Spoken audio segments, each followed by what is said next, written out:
And then there will be no meetings for October, November, December, or not October, November, December, and January, because open enrollment goes through January 15th. We will still be reaching those people, and I don't know about you, but I'm exhausted by the time January comes, and me standing up here looking brain fried is probably not helpful. So we will not be doing these in January either, but they will kick back up in February. There will be a slight change. They're going to be 30 minutes long, just to kind of get things a little bit shorter, get you back to what you need. And some of these, I'm trying to narrow things down. And then I do plan on having, because people keep asking me what my opinion is about different ancillary products. I really am ancillary agnostic. I don't want to make you feel like, oh, Chris says do this one and that's what you have to do, because it may not work for you. And I have some personal opinions about some different carriers, Allstate, Manhattan, Pivot, whatever. But I'd rather break down those plans the way I look at them, the pros, the cons. So those will be kind of a side thing that I will just have.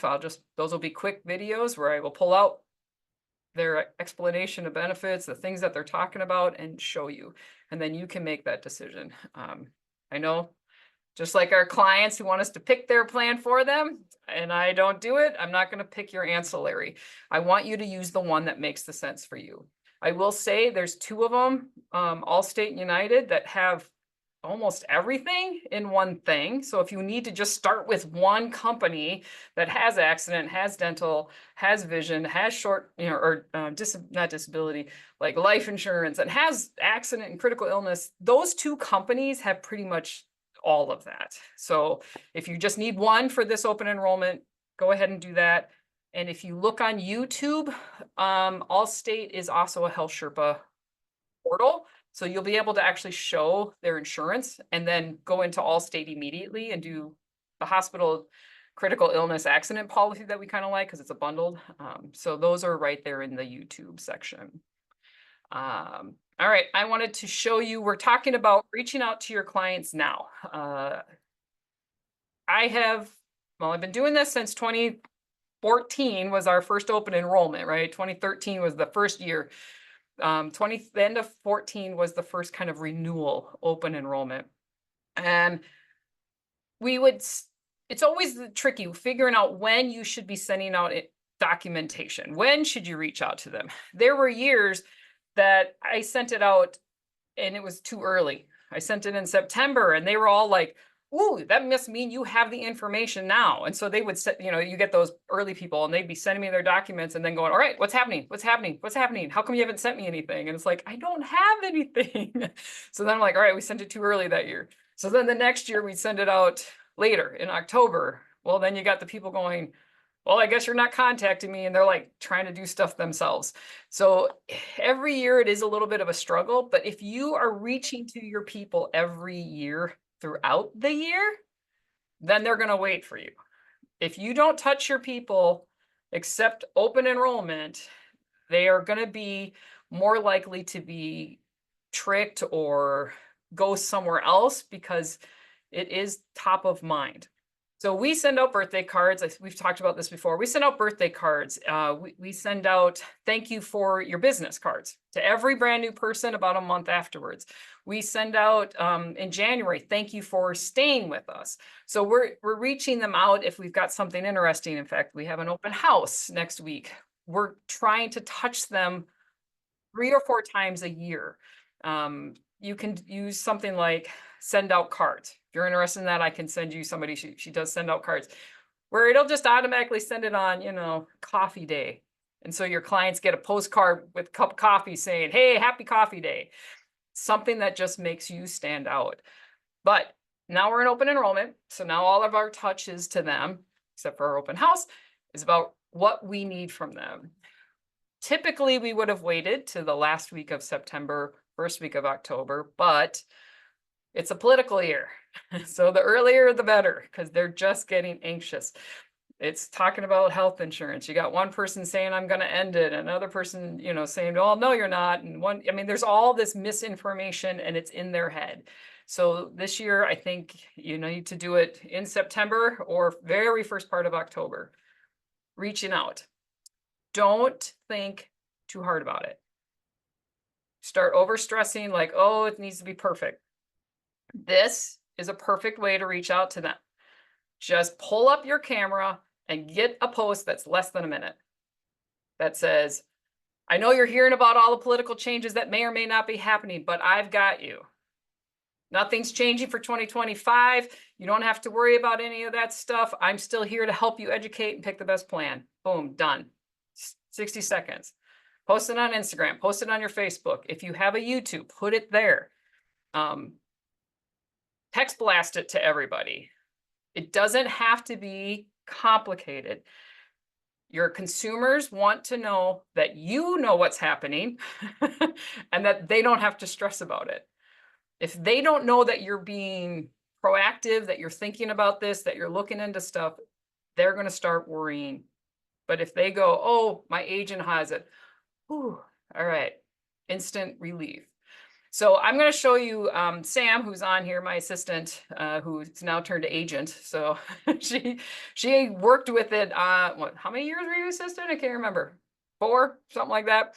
Yeah, 4 years. She's now an agent, and then she's still handling a few of the assistant things that will be handed off completely next year.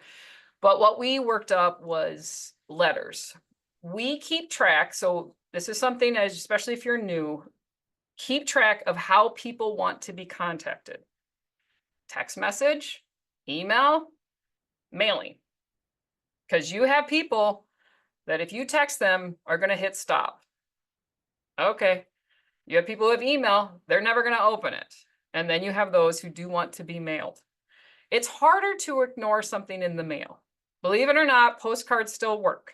Letters still work, right? I mean, I got my letters right here. They usually open them. Now, not saying they're going to be timely about stuff, but they're going to open it and they may not open an email because there's so many. Maybe, I mean, I don't know about you guys. I have to remind myself to check my personal email.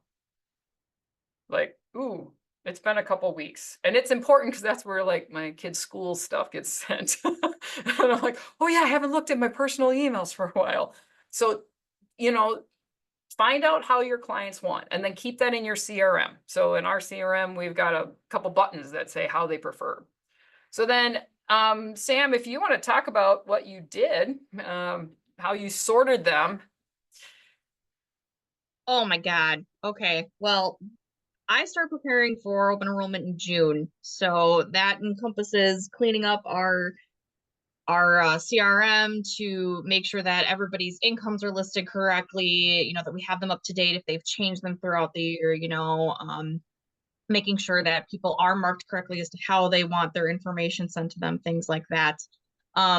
But how I get then once all that's done and prepared for open enrollment, I mean, I spend probably the entire month of August writing out the drafts for the letters. We have several meetings in our office as to what is our plan of attack this year. Do we want to change things up?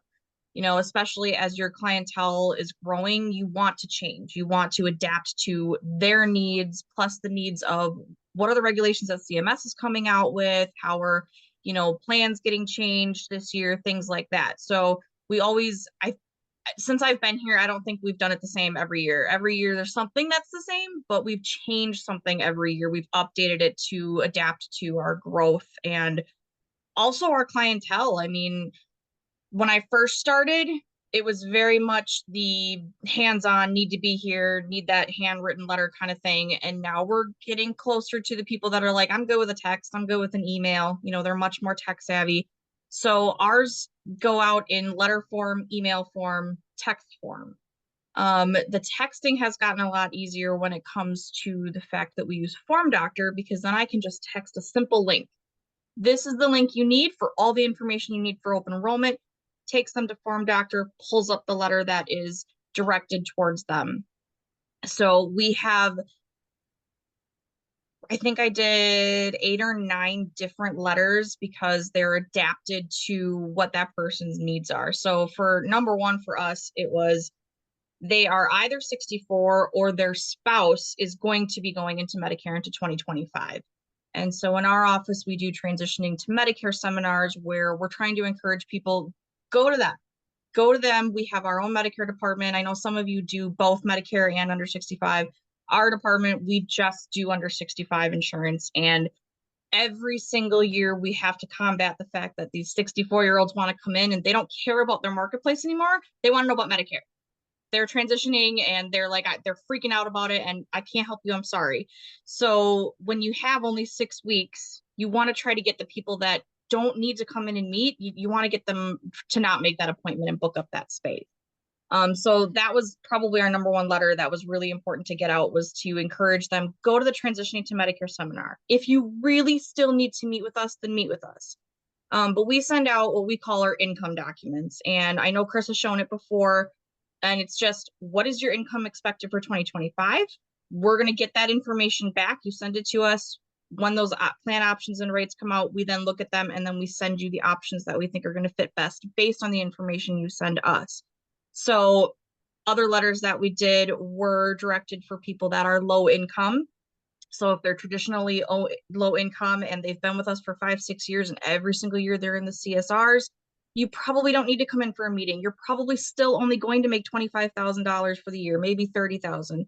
You don't need to take up, your time, our time, and we can go and just find the options for you, send them to you, and be done with that.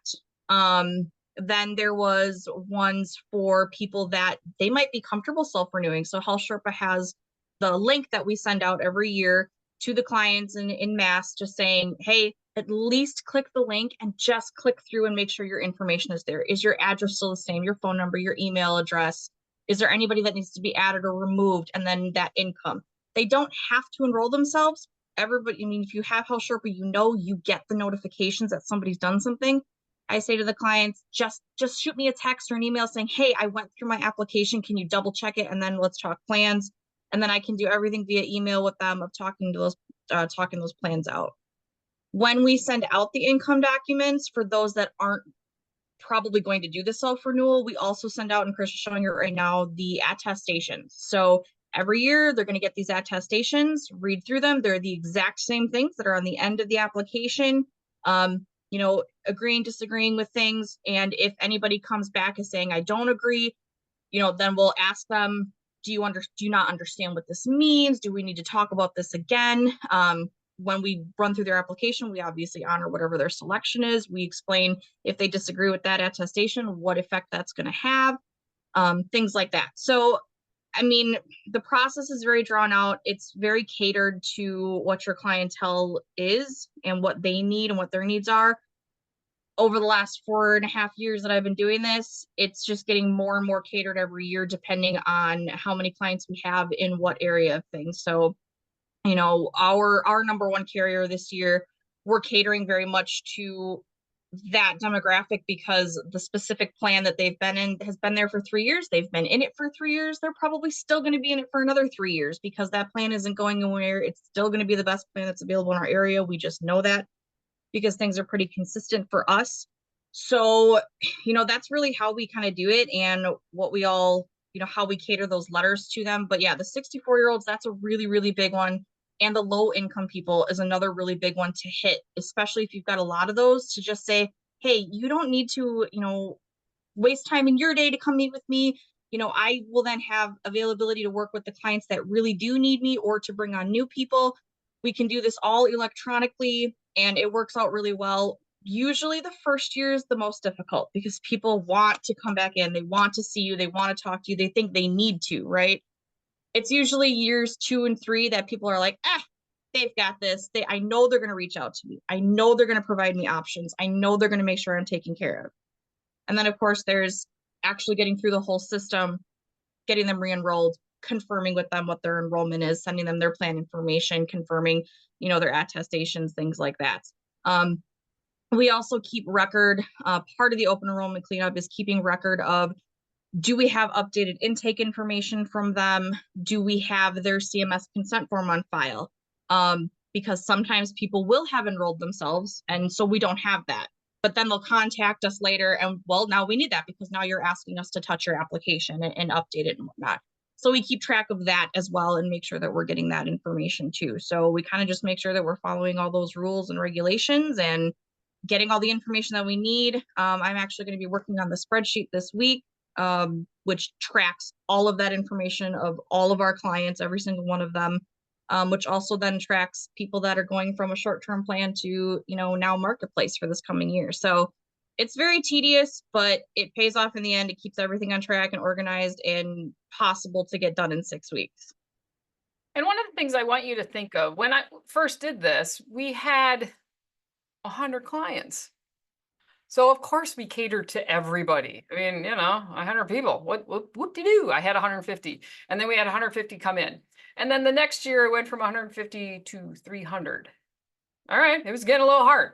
The next open enrollment for me went from 300 marketplace plan people to 600 in 1 year. Well, I can tell you I did things a little differently. Like, it was insane. So every year I'm tweaking this. We have, over, I don't know, we're close to 7,000 clients between everybody. Well, how are we all going to reach 7,000 people? There's not enough time to reach them. So you may only have 50 ACA clients, but start thinking, what will I do when I have 200? What will I do when I have 1,000? Because that's what we end up tweaking right now.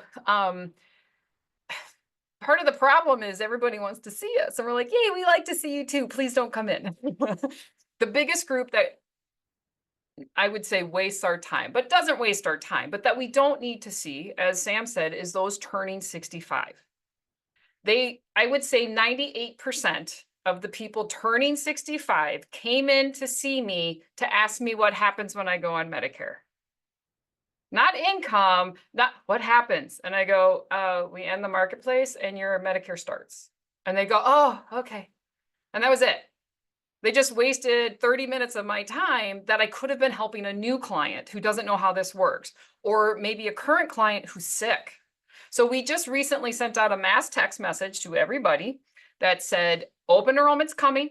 We are sending you documentation. Please do not make an appointment until you receive our instructions. But if you've had a major medical change or your income has changed by $10,000, call us. Because you would be surprised how many the sick people who should talk to us don't. They don't want to bother us. And you're like, what? No, you're the ones we want to help. They got some massive new medication and they're trying to struggle.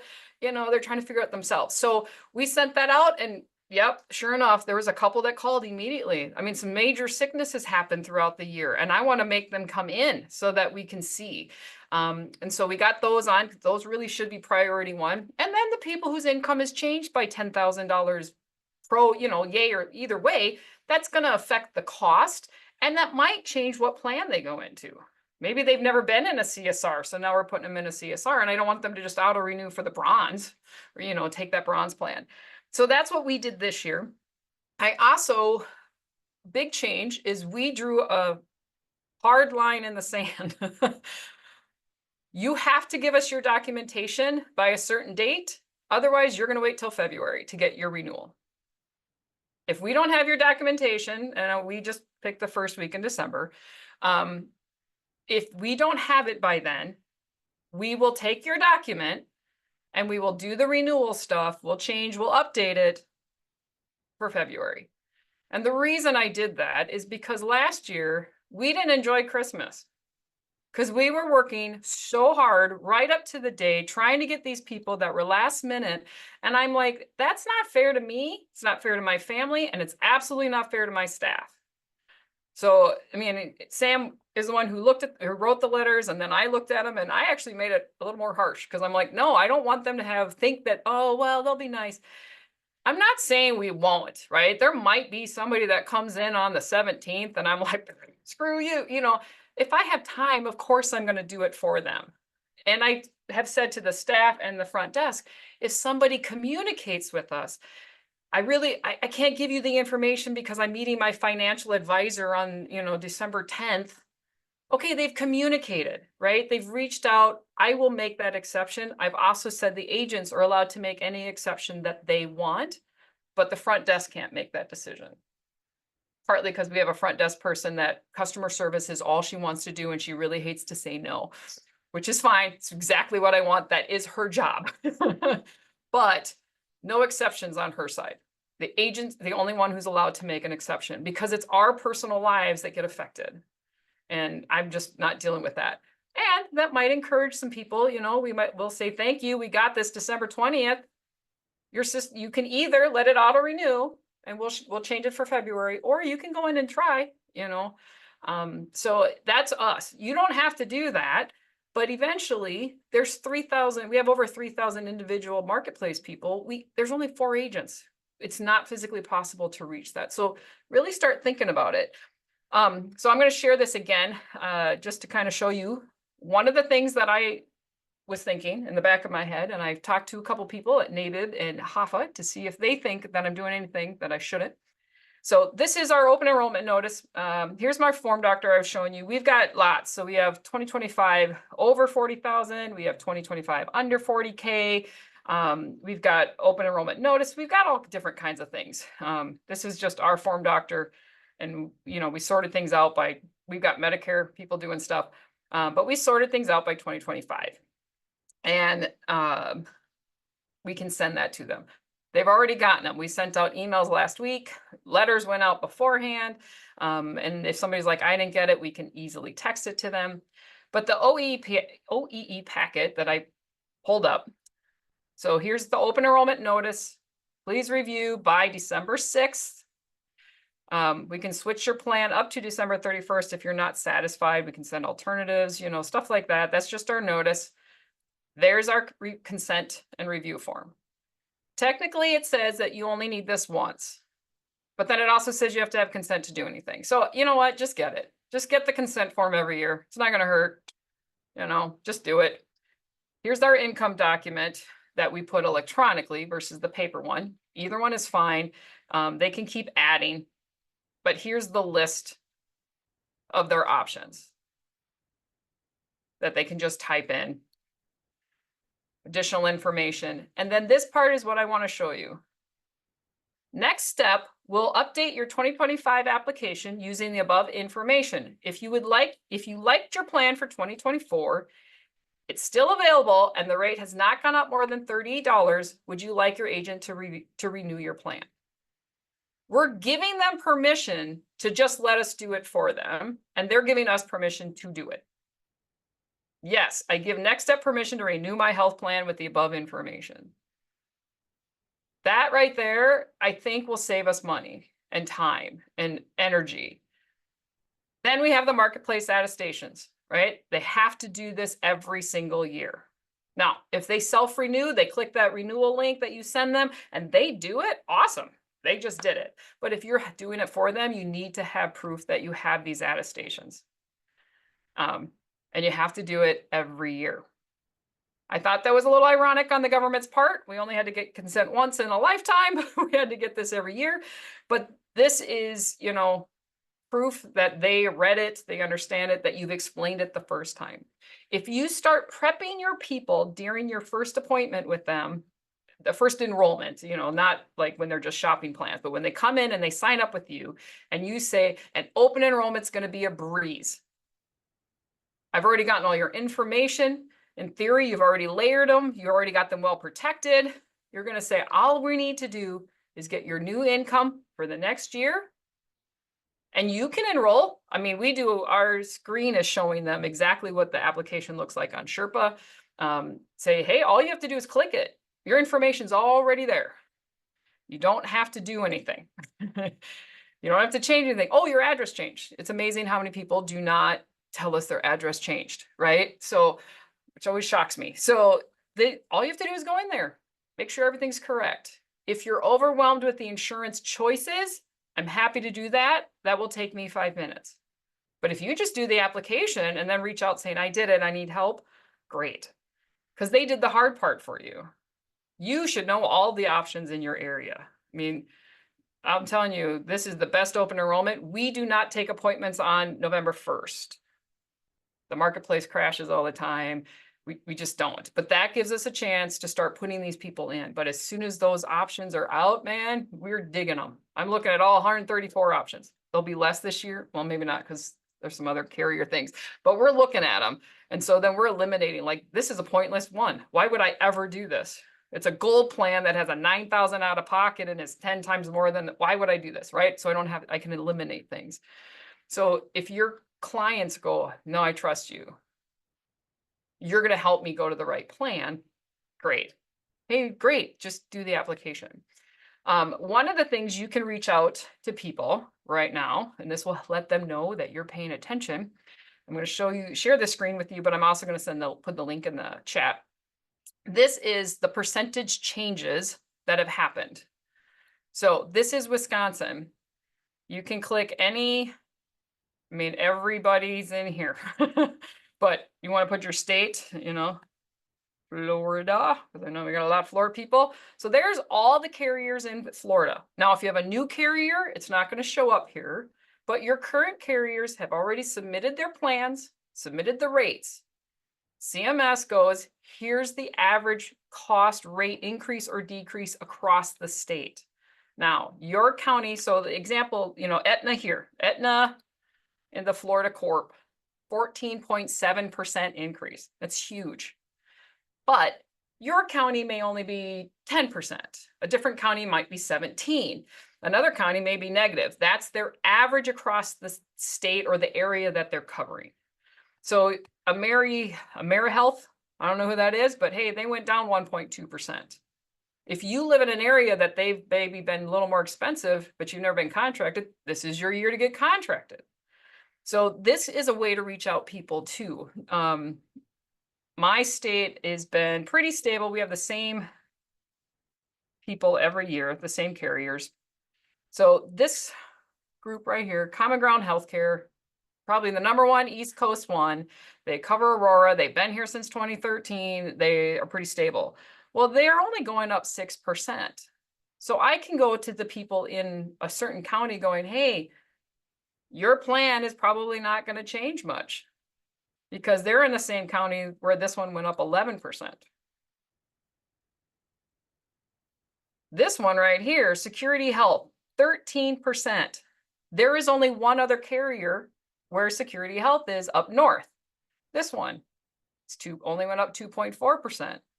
Those two carriers have always been neck and neck in price. Well, now I know, it's going to be like this. And they're kind of you want this network or this network. So we're going to have to talk to our people that are with Security Health going, you may not want to, right? You may want to switch to Aspirus. So this just gives you some insight to what it is. So I'm going to put this link right now down in the chat. Go down, scroll all the way to the bottom. And there's where it says overall rates. It's like right near the bottom. Type your state in and you can see it. Again, it's just giving you an overall view. Your individual counties might be different. Not every county is going up 11 or down 6% or whatever, but that gives you an idea. So if you see a carrier that you've used a lot and they're going up exponentially more than the rest, you might want to do a quick video reaching out to the people that are with that carrier. Saying you're going to get renewal notices. It's going to show that your rate has increased drastically. Don't panic. There are other options. I will show you what those are once we get the plans. People go down because they're hearing that everything's going up, up, up, up. I mean, that's what they're hearing on the news. If they get a tax credit, it doesn't usually change drastically, but it can. 13% is a lot more than 6%. So let them know that you know what's happening. So I will answer your question, Rosalind. I know there's a couple others. So how do we explain the rate increases? I'm seeing increases in all of my ACA markets. The reason the rates go up is because of the usage this year and the anticipated usage for 2025. So that's why the rates have been going up. COVID messed a lot of things up. People didn't go to the doctor those 2 years. So they've been making up by going these last 2 years. So if your carrier was in the negative for 2024 or even 23 because they had way more use than they were expecting, the rate for 25 is just going to go up, partly because they have to make up and they're anticipating, it's a big giant guess for them, how much utilization we're going to have. Now, if somebody's getting a tax credit, I tell them, hey, the rate may go up, but so does your tax credit. And if they're in the second cheapest silver plan in your county, it's going to cost the same. I don't care if it went up $1,000, their tax credit's going to make it about the same. Remember, roughly 8.5% of their income. If they're in bronze plans, is typically they're less than 8.5. Not always, but that's why their rate increases, because people are utilizing it. It's a good thing that they're utilizing it. Usually that means they're anticipating, they're getting the preventative, they're doing the things they probably should have done those first 2 years, which actually proved how much preventative matters, because people didn't get their preventative. They weren't going to the doctor, and 3 years later they had heart attacks. There was cancer that should have been caught because of a skin thing that they couldn't get to the dermatologist. So I know, Scott, you said, when does the Health Sherpa make that link available? They make the link, the renewal link is available, like, and they'll send this out to everybody who's in it as soon as the plans are up. But that's in October. I don't really, people think they could go in and update their application, and they can, but then they can't pick a plan. So they have to remember to go back after November 1st. So as soon as the link is available, Health Sherpa basically sends it out and says, hey, plans are available now, and you will have those people looking, just fine. We send it out on November 1st. We tell our clients we're sending it on November 1st because they can't enroll before then. And I don't want somebody to do it and then forget, though we do keep track of who has done their application but hasn't enrolled. I mean, that's another thing that we're doing on the back end. And we start getting close to, pretty much the first week in December, we look to see who are we missing? Because we got 15 days to, remind them, to poke them. We do emails, text, and letters. I also do a phone blast. I do a mass phone blast, and we did not last year because I thought, all right, nobody's listening to their voicemail. We don't need it. We sent them all these things. And we saw a lot of people just let it auto renew. We didn't get paperwork. So I'm like, all right, we're going to try it again, because I think our lack of a call blast affected that. So we just sent one out. I just sent one out, not saying, hey, hold off. Don't make appointments. We've got you. There's instructions coming. And then we're going to do one the first part of November. Actually, I think we're going to do one next week, saying, hey, the letters have been out, the email has been out, and or text. If you did not receive that, let us know. We'll resend it. Then we reach out in mid-November. Hey, don't forget to give us your paperwork. That is just that poke, because I don't know about you, but I'll read a text and go, all right, I'll get back to that. And then 2 months go by and I'm like, oh crap, because I get so much stuff happens. So I like call blasting, even though people will sometimes not listen, and they'll go, oh, somebody called me. And the receptionist is like, could you please listen to the voicemail? Rosalind, I'm telling all of my current clients respond by the end of October if they're serious about renewing. Then having a deadline noon on Friday the 13th to renew. Pick what you need and stick with it. Even if you got 20 clients, just do it. Start anticipating what you're going to do when you have a lot. Like, do not work Saturdays and Sundays and 24/7. Like, you don't need to take appointments on all that time for those last minute people. We do work Saturday because we're doing enrollments and stuff, but we're not just anytime you call us. My personal cell phone has never been given out to clients. None of my agents have given out their personal cell phones. Every once in a while we've had to because of weird things, and we're like, regret it every time. Then they keep it. I do not want somebody calling me when I'm at home at 10 o'clock at night. Boundaries, people, right? I need boundaries. So pick whatever it is for you. We actually sent it out and said, if you get it to us before, in October, heck, we'll get that stuff out. We'll even use them as we're running samples and trying to do the quotes in October, so that as soon as we can get them done, we're done. The cost of the Form Doctor and how do you get that set up? If you go to formdoctor.com, I do not know how much it costs. I have got somebody that pays attention to the bills. I know there's some other people who probably have done that. There is a coupon. It gives you 10% off. It's Chris George, KRISGEORGE. They told me they were not very creative when they came up with that coupon code. But it does give you 10% off your first year. And whoops, I put that direct message. Hold on. It is, they've been pretty good. They're used to getting it. They were a little bit overwhelmed when it first happened, because just like you and everybody else, we were all scrambling to find out how to get these attestations and all that stuff that we had to do in consent forms. But I've really enjoyed them. We have the forms that we have, they actually have in their template now. So you can pull ours in and then make it your own. Add your application, or I want this question, or I'm putting my logo. So I really do like their whole system. It does start to get pricey. If you've got a different way of doing it and it's working for you, you use Adobe, okay. The reason I picked FormDoctor was because it was HIPAA compliant. Now, there are CRMs that are starting to do this. In fact, we are switching to a new CRM next year, and we won't be using FormDoctor because it'll be in the CRM. So the technology, if that's not a goal for 2025, it should be. You should be looking into how you can start using this automations, these AIs. Alicia, you wish you'd never given out your cell phone. Yep. And you can't take it back. You can't, which is probably when I started not answering my cell phone. Because occasionally there'd be some weird client that I'm like, how the heck did they even get my cell phone? So I just stopped answering, and my voicemail says, this is a call for insurance. Here's the number, because you can't take it back from them. If you know them really well, you can say, can you not call that number? That's my personal cell. Can you please call this number? But think big. You're not doing this to just have 10 people. You're doing this to have more. Let's see, what else do I got? Does your FormDoctor integrate into our CRM? Not at this time. There are some that do. That's why I'm saying, that's partly why we're switching. The form does not integrate. There could be, I don't know, Zapier, right? It's a big thing that has all these things that can link together, but it doesn't at this moment. I think the guy that's coming on next week, I think he's got some that does. So the CRM that we are in could have, but we ended up not using them for our phone system. So the website that I use to call blast is callfire.com.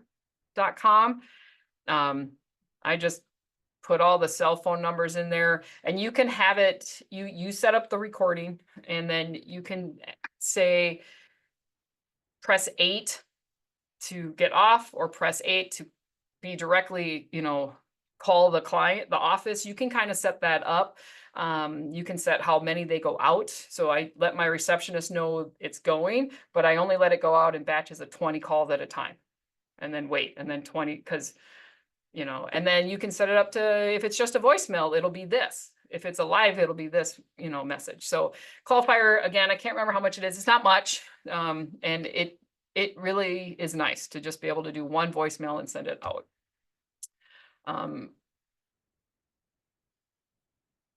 So Donna, I still have a smaller ACA book. Still can't contact all of them, which we still contact all of them. However, when they let it auto-renew / enroll, neither the client nor I have to go into the application unless there are changes on the application or plans, correct? I don't let them.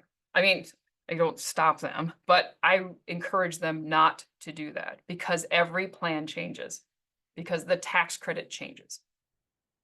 If they just auto-renew, it's using outdated information. They're either getting too much tax credit or not enough tax credit. Maybe the plan changed. Maybe the plan didn't change. Maybe the plan was the cheapest. Now it's the most expensive. So I don't personally want people to auto-renew. And I want them to either tell us their new income and we do it for them. I want them to go in and do it, because if they start getting in that habit, that's what will happen. They will get auto-renewed into a plan they should not be in, or they're going to get walked into a new plan they should not be in. So I'm not sure if you are aware, next year, the CMS is only allowing the carriers to have 3 plans in each category. Now, they could have bronze ABC plan and then bronze ABC plan with vision. They're identical, except one has vision, one doesn't, or ABC dental, but their plans are getting narrowed down. And one of our common ground is getting rid of their HSA plan, their bronze HSA plan. Like, that's not even an option. So they're going to get walked into a plan that's not an HSA. But if they're not paying attention, if they're just auto-renewing, they're going to be putting money in the HSA. They're going to have no idea. So I don't personally encourage them to let it auto-renew. In fact, That's why we changed those two things, where people that have been consistently in the CSR, the low income, every year, year after year after year after year, they're 16,000, 16,000, 16,000. We sent them a letter saying, your plan's not changing. If you would like us to keep it, just let us know, sign the attestations, and we'll just do it for you. And then because of that, so we're still going through there and making sure everybody has the correct tax credit. Scott, you said, am I using a specific system? I'm not sure if you meant the call system, or if you had Yes, the call system. Thank you. Yep. So yeah, Call Fire. I found them a long time ago. Which one am I switching to? I will tell you when we switch it, because it's still up. We have a person in our office who I think has talked to just about or looked at every CRM out there for insurance agents. And I think it's down to 2 that we're working on, but I think both of them are on the Zoho platform. If I remember this, Dana, yeah. So I think that's it, which they can be a little bit more customized, and Zoho has a lot of things, including forms. So, but I will show you next year what we're doing. Alicia, I'm at the point where I will pay whatever I need to for integration. I currently use Agency Block, which is who we do too. So if there's a better CRM that has more integration, I will change. Me too. If I can spend more to have the system do it better, great. If I don't have to pay, because I mean, not that I don't want my support staff to have something to do, but if I don't have to pay them to take the form and enter it into a system, great. I don't want to do that. I'd rather pay an AI system, a support system, a smart system. So there's some really cool CRMs out there. We've looked at, like I said, I think she's looked at all of them. There's pros, there's cons. I'm looking for the one that has the most adaptability to add things. And I will tell you what I have found, and what she has found is the old Buka, I call them the Buka CRMs. They are not flexible. They kind of have a hard platform, and it's almost like Legos. They already built their thing, and now they're just trying to attach things on the side. They're not as easy as adaptability. So Agency Block was like, woo, we're going to do all this stuff for you. And we were like, okay, excited. We're going to have our phones, we're going to have our texts, we're going to do all this stuff. And it wasn't good. But it gave us all this excitement about what it could do.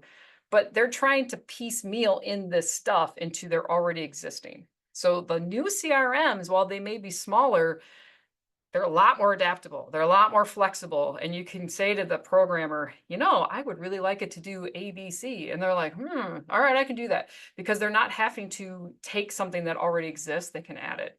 So I really do like a lot of the newer CRMs that you may never heard of. Zapier you're right. Yeah, you can use webhooks to integrate Form Doctor. Zapier is not necessarily HIPAA compliant. Zapier is also really expensive. So I was looking at it going, holy crap, that's a lot of money, and didn't have what I needed. So I will tell you, once we get the CRM, once we have it nailed down, I will let you know. Alicia, I guess I need to hire a tech person to set these things up for me because I can't seem to make it work, or it gets me 3 days. Yes. So yeah, absolutely. What are you good at? Are you good at selling insurance? Are you good at filling out paperwork? What are you good at? Hire somebody to do what you're not good at. You're basically paying yourself. You're overpaying yourself to do stuff you hate, that you're not good at, that you don't like to do. And in the world of digital technology, it's amazing to me how many fractional things there are. You can find a fractional IT person. You can find a fractional CFO. You can find a fractional receptionist. Fractional just means they're working for you on the outside. You're not hiring them as an employee. You need them for 10 hours a week. They're like, okay, I need you for 40 hours. Well, maybe you need to hire them as an employee, but maybe not. So if there are things you're doing, I was just talking to a construction guy yesterday. He is so bogged down in paperwork. And I went, why are you doing paperwork? What are you good at? Well, building things, tearing down walls, remodeling, doing kitchens. He loves doing kitchens and bathroom remodels. And I'm like, why are you wasting your time? take that off your plate. You actually will make money. I know sometimes you're like, oh, we do have times, you know, when you first start where you're like, I cannot actually afford to hire somebody. But as soon as you can, as soon as you're spending more time than you should doing the thing you don't like, hire somebody, because now you'll make more money because you'll be able to do the things you like doing. That's why I now have 2 group assistants, because I finally went to the point where I'm like, I can't do the group paperwork anymore. I just can't. I don't have time, and it's affecting my business. I know I lost a client recently because I couldn't get the information out to them fast enough and they got it from somebody else. So you know, you're going to lose business because you're cutting pennies. Alicia said she had an issue with not being able to cancel a person because the auto renew. Yep. Don't let them auto renew.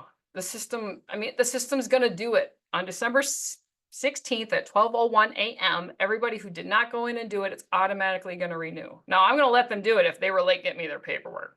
That's kind of their punishment, I guess. Maybe they won't do it again next year. Because we have until January 15th to get them enrolled for February. But there's some weird stuff with the auto renews.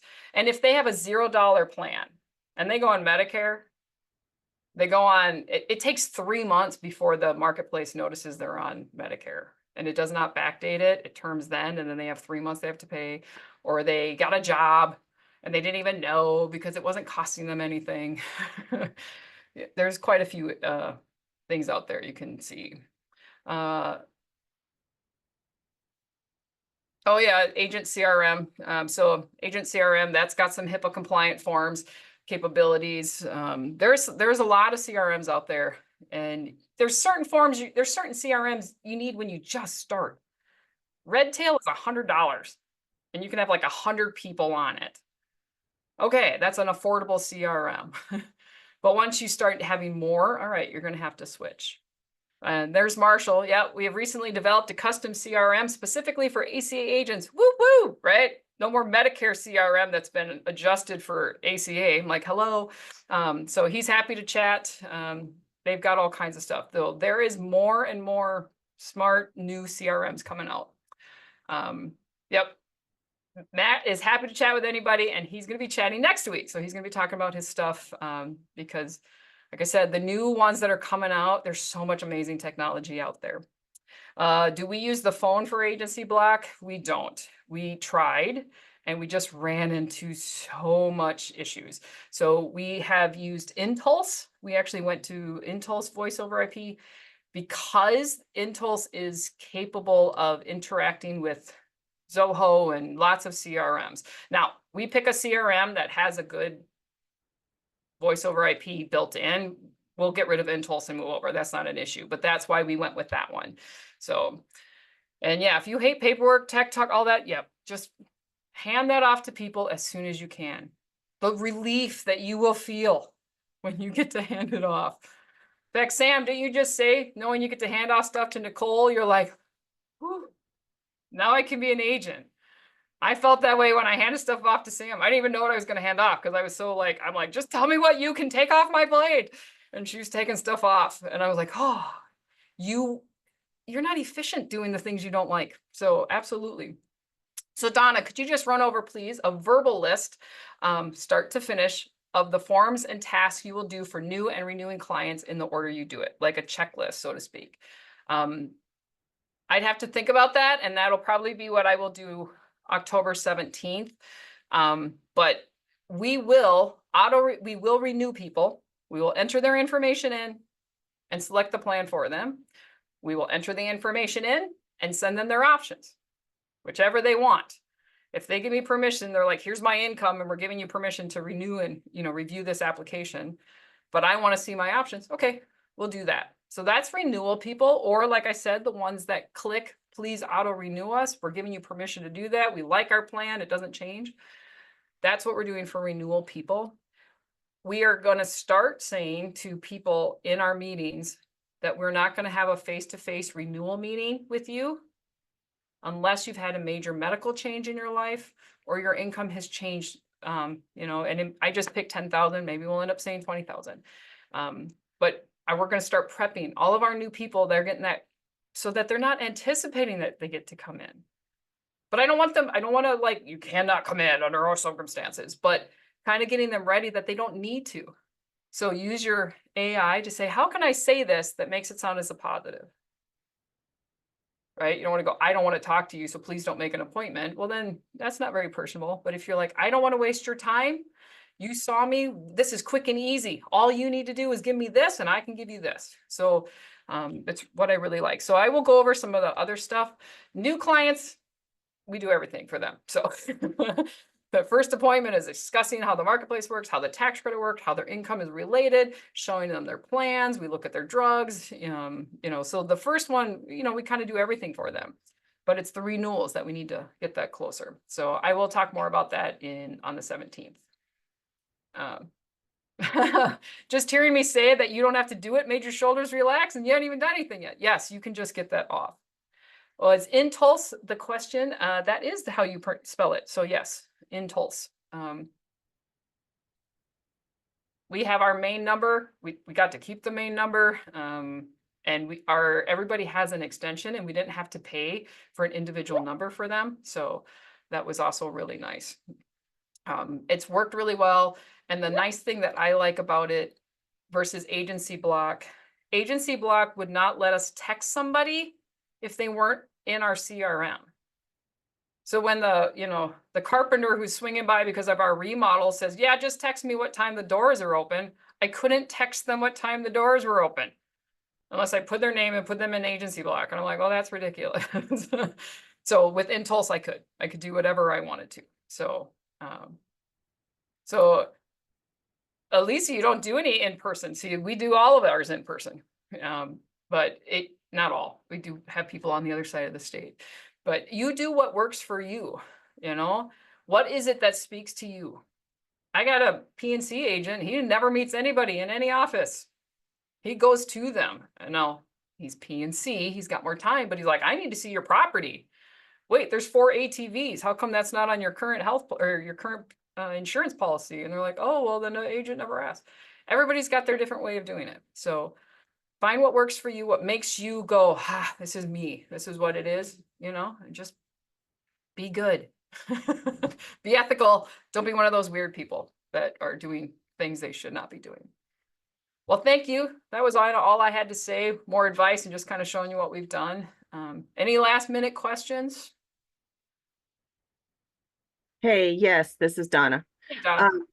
So, of course, I have someone, and I know you've covered this in the past, where if it's a Medicare person and you list them second, there's 2 people on the policy, you list them second, Yes. They drop off and the other one's fine. However, if the one that's on the Medicare is listed first, in this case, it's a mom and her son, her 13-year-old. How do I handle that again, as far as getting it fixed so that it doesn't screw up the 13-year-olds? You won't be able to. So when it's a single parent and a child, you can't put the child first. So it is what it is. Are they losing coverage still this year? Yeah, October 1st is when she goes on Medicare. So what do I need to do with that? So you can go in right now and go through the application. You won't be able to change, like the primary person, but go in there, unclick mom needing coverage, go all the way through the application, and at the end, mark that the son is losing coverage on 9/30, right? We have 30 days this month. Yeah, so 9/30/2024, the system will then push everything out to October 1st. But let her know he's going to get a new member number. That's where it kind of does weird things, because the application with mom no longer exists. So there's a new application, a new packet goes out. He's going to get a new member number. If you're staying with the same carrier, they have to take whatever has been applied to his deductible in the old plan to the new plan. Sometimes you have to poke them to do it, but that's the thing is for that situation. And that's for anybody. Mid-year, if the primary person is turning 65, you can't switch it mid-year. You're just going to say they're losing coverage and the secondary person is going to get a new policy or new member number. Now, if you notice for 2025 that you've got 2 people on the plan and the first person listed is going to be 65, switch them during open enrollment. put her first or put them in Mhm. separate policies. Okay. I didn't write her originally, so, but Right. you said I Well, would and have had to put her first anyway in this Yeah, case. when you have a kid, you'd have to do it anyways. But if you have two married couple, it's Yeah. kind of up to you how you want to do it. Get But it if the fixed. primary person listed as Medicare, and you have to switch it at healthcare.gov. I'll let you know right now, it's a little more tedious. You got to go to healthcare.gov and you have to put the person that you want on first and remove the social security. It's a bit of a hassle to do it and a lot of going forward and then backwards. But then going forward, the main person listed will always be the right person. But if you want to, you don't want to deal with all that, and they're fine that Bob is always going to be the name on the documentation, even though Susie's the one staying, put them in two different policies. Even if it's the same carrier, you know, they're picking the exact same plan, do that so that when you drop him off, her plan just stays as is. Deductible, you know, the insurance number, nothing changes for her when he drops off. Now, the cost might change, but as far as everything else, it won't. So that's the other way to do it. So they're, yeah, because if they're single on each plan, then their cost is going to go up on each one, right? Rather than having a cheaper cost with the two of them. No, the cost is the same when you combine them. Uh-huh. If you add the two costs together, it's exactly the same rate if they were together. Huh. Even if you're writing separate policies, two Yes. different plans? Yep. Okay. And when you're saying fix it at, you know, at open enrollment, that's what you're saying, put them in two different plans? Yeah, you put them Okay. at that for 2025, say, all right, Bob, you're gonna go with this plan by yourself, and you're gonna go with this plan, Sue, by yourself, so that when I drop Bob off, Sue, nothing changes on your plan except the rate. Because remember, rates do change when there's only one person's tax credit versus a family's tax credit. Right. Okay, and I don't have to go through healthcare.gov to do this, dropping the mom off and making the son No, lose you coverage. don't have to do that. Just Okay. at Health Sherpa, you're gonna mark, she no longer needs coverage, go through the whole application, and then make sure you say he is losing coverage at the end of this month. That's the key. Then it Okay, won't end his today. Or kick her Right. off today. It But we pushes everything to October 1st. but we don't want her to come off until September 30th either. That's why you're saying he's losing coverage. Okay, so it'll do it correctly where it won't stop hers today? Correct. It moves everything you just did to October 1st. So October 1st, she no longer has it, his continues. Okay, nice. Okay, Yeah. so there is a way to do this. You Okay. cannot do that at healthcare.gov. I mean, Well, maybe you just can, but I'm not willing to test it out. You have to do it at Sherpa. Oh, do it at Sherpa. Okay, gotcha. Thank you, ma'am. So Alyssa, I'm not sure I understand having separate apps for married people, not separate applications, same application, then in separate insurance policies. So once you Oh. finish the entire application and you're at the point where it says, this is the plan, do you want it? If you scroll to the bottom, it says separate plans. Then you can put them in two separate plans, but not a separate application. The application is still the same. That makes sense? Okay. Okay. Yeah. Yeah. Boy, I'm glad you said that. Yeah, not applications. 'Cause remember, the application has to be the same. They're married, live together, filing taxes, whatever is the same. And I will tell you, if you need to put them in separate policies, that works separate policies, because one person goes to one network and one goes to the other. All right, separate them. You could also do one person is super, super sick and they need that silver plan or that gold plan, but husband and children are healthy. Well, don't put them in the gold plan, put them in the bronze. So you can separate them for other reasons besides the 65 thing. I usually end up doing it because they want different networks. Okay. Or somebody who's really sick but only one person in the family needs that better coverage and paying that higher amount. I can save them money by putting the healthy people in a bronze plan and layering them with critical illness accident, and it's cheaper than having them all in that expensive plan. All right. Vanessa dropped off, so I will see you all next week. Thank you very much for joining. Appreciate it. And like I said, I basically have one more opening for an appointment idea. If you've got one, let me know. Thank you, Chris. You're welcome. Thanks, Donna. Thanks, Chris. John says he's got a different one to cover medications. Yep. So thank you very much, everyone. Bye, guys.